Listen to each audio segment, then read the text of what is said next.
British আমলে পূর্ববঙ্গের সিংহদ্বার বলে খ্যাত ছিল চাঁদপুর, কারণ নদীপথকে কেন্দ্র করে পূর্ব বাংলা ও পশ্চিমবঙ্গের সঙ্গে যোগাযোগের মাধ্যম ছিল এখানকার নদীবন্দর। বর্তমানে নদীপথে যোগাযোগ ব্যবস্থা বিস্তৃত হলেও গড়ে ওঠেনি ওই বন্দরের পর্যাপ্ত সুযোগ সুবিধা। মানসম্মত স্থাপনা না থাকার কারণে লঞ্চ, স্টিমারের যাত্রী কিংবা পণ্যবাহী নৌযানগুলোর মালামাল ওঠানামায় দুর্ভোগ লেগেই থাকে।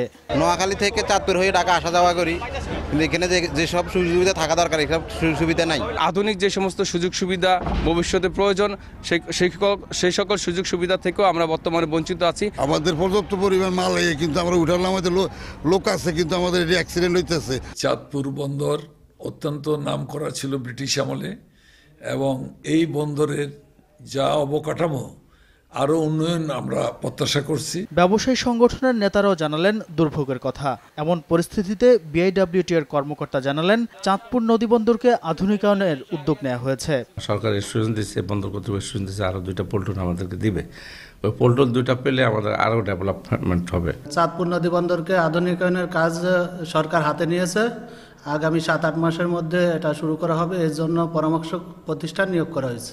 বিশ্বব্যাংকের অর্থায়নে প্রায় 67 কোটি টাকা ব্যয়ে আগামী 3 বছরের মধ্যে নদীবন্দর চাঁদপুরকে আধুনিকায়ন করার কাজ শেষ হওয়ার কথা রয়েছে। সময় সংবাদ, চাঁদপুর।